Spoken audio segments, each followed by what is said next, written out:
చెంచలమ్మ తన గదిలో కూర్చొని కళింగ అన్న మాటలే గుర్తు చేసుకుంటూ ఉంటుంది. నీ కోడల మెడలో తాళి కడతాను చెంచలమ్మ, చూడు, చూసి ఆనందించి సంతోషంగా చచ్చిపో. నీ కోడల్ని నేనే ప్రేమగా చూసుకుంటాను. చూడు ఎలా తాళి కడతానో అని చెప్పేసి సింధూర మెడలో తాళి కట్టబోతూ ఉంటాడు కళింగ. అదే గుర్తు చేసుకొని చాలా బాధపడుతూ ఉంటుంది. అమ్మాయి గారు మీ ప్రాణాల కోసం తన ప్రాణాన్నే పణంగా పెట్టారు శ్వేతనాగుకి. అమ్మాయి గారికి మీరంటే చాలా ఇష్టం అని చెప్పేసి చంటి చెప్తూ ఉంటాడు. ఇవన్నీ గుర్తు చేసుకొని చెంచలమ్మ బాధపడుతూ ఏడుస్తూ ఉంటుంది. చెంచలమ్మ ఈ కషాయం తాగు, ఇదిగో తీసుకో, ఒంట్లో నీరసంగా ఉంటుంది కదా, ఈ కషాయం తాగు అని చెప్తూ, ఏంటి చెంచలమ్మ ఏడుస్తున్నావు, ఏమైంది, ఎందుకు బాధపడుతున్నావు అని చెప్పగానే, నా కోడలండి, నా కోడలు ప్రాణం పణంగా పెట్టి నన్ను కాపాడుకుంది, కానీ నా కోడలికి నేనేమి ఇవ్వగలను? ఆ కళింగ నా కోడల్ని చంపేశాడండి, బ్రతకనివ్వడు. వాడు నేనుండంగానే నా కోడల్ని ఇంత ఆపద పెట్టాడంటే, ఒకవేళ నేను చచ్చిపోయి ఉంటే నా కోడల్ని ఎవరు కాపాడతారు? ఆ రోజు గుళ్ళో దాడి జరిగింది, ఇక వాళ్ళ అమ్మోళ్ళ ఇంటికి వెళ్ళినప్పుడు దాడి జరిగింది, ఈ రోజు జరిగింది.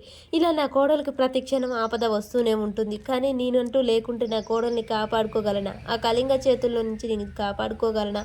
నా కోడలికి ఏమిచ్చి రుణం తీర్చుకోగలను అని చెప్పేసి అంటూ ఉండగానే కేశవ ఆలోచిస్తాడు. చూడు చెంచలమ్మ, మన కోడలు నువ్వు లేకున్నా ఉన్నా బ్రతకగలదు, కానీ ఒకటి మాత్రం మనం ఆలోచించగలగాలి. ఏంటిదంటే, తను నీకు ప్రాణాలను కాపాడింది, దానికి రుణంగా మనం తన జీవితం గురించి ఆలోచించాలి చెంచలమ్మ అని చెప్పేసి అయితే చెంచలమ్మకు చెప్తూ ఉంటాడు. ఇక కళింగని గుర్తు చేసుకొని చెంచలమ్మ అయితే వణికిపోతూ ఉంటుంది. నువ్వేం బాధపడకు, ఆ కళింగ మీద నీకు పోలీస్ కంప్లైంట్ ఇచ్చాను, పోలీసులే వాడిని ఏం చేయాలో అది చేస్తారు, కానీ మనం సింధూర గురించి ఆలోచించాలి. ఇప్పుడు నీ ఒంట్లో నీరసంగా ఉంటుంది, నువ్వు ఈ కషాయం తాగి పడుకో, తర్వాత సింధూర జీవితం గురించి ఆలోచించు, సరేనా, తన రుణం తీర్చుకునే మార్గం చూడు అని చెప్పేసి అయితే కేశవ తనకు అర్థమయ్యేటట్టు చెప్తాడు.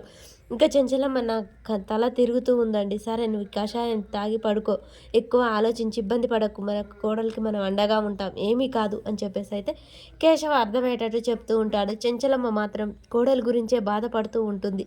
తనకు ఎలాగైనా సరే తనని కాపాడుకోవాలి, మనమంటూ లేకుంటే ఏంటి అనే ఆలోచన అయితే చెంచలమ్మకు వస్తుంది.